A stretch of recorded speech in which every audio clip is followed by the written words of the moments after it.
Alcatraz prison, known as the Island of Death, lay silently amid the thick fog of San Francisco Bay, surrounded by icy waters and treacherous currents.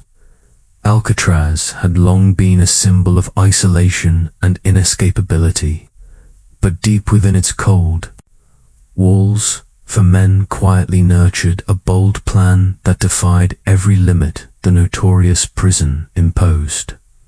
Frank Morris, the unofficial leader of the group, was a man with sharp, icy eyes and extraordinary intelligence.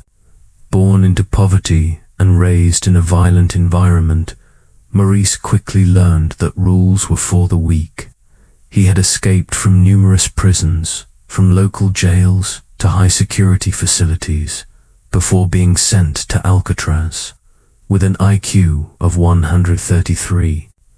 Sharp analytical thinking and exceptional observation skills. Morris never saw Alcatraz as the end, merely a new challenge. John and Clarence Anglin, twin brothers from Florida, carried the unyielding spirit of those born by the river. Their childhood was spent swimming in icy waters, their bodies hardened, their endurance remarkable. Both grew up poor, eventually turning to bank robberies as a way to fight against a harsh fate. But what set them apart was their inseparable bond. In Morris's eyes, that loyalty was a vital element of the plan. The final member, Alan West, quieter and less noticeable, played an indispensable role. With experience working in the prison maintenance crews, West understood the infrastructure of Alcatraz better than anyone. Though not as naturally daring as Morris or as tough as the Anglin brothers, West's knowledge was the key that would unlock the escape plan. The plan was conceived in the darkness of long nights, where every sound was swallowed by thick concrete walls. It began with whispered conversations behind bars, evolving step by step as they gathered information and calculated meticulously. They knew one small mistake could cost them everything. Crude tools were secretly prepared. Spoons sharpened into chisels, saw blades hidden away, and old mechanical parts dismantled. Everything was utilized to its fullest. They quietly collected damaged raincoats, planning to transform them into a life raft. Every item was a product of daring and intellect, for they knew discovery meant spending the rest of their lives in solitary confinement, or worse, death. Night after night, tense as a taut wire, they took turns chiseling away at the wall behind. The ventilation grate in their cells. Concrete crumbled and fell, carefully hidden to avoid suspicion. After each session, they placed painted cardboard to mimic the wall, covering the hole. Every action was executed with cold precision, leaving no trace behind.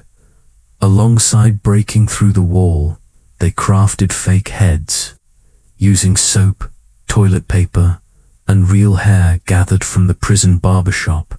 They meticulously created replicas of themselves.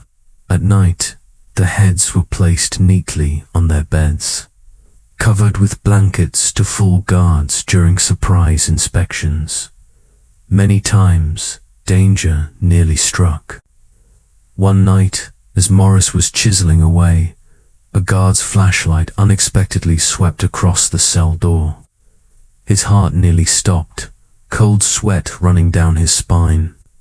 But his composure and ability to conceal the work saved them from the watchful eyes of the guards. Alan West was the weakest link in the plan. The hole in his cell wall was smaller than expected, slowing progress. Morris and the Anglin brothers repeatedly encouraged and supported him, even proposing alternative solutions. But West was determined to complete his part himself.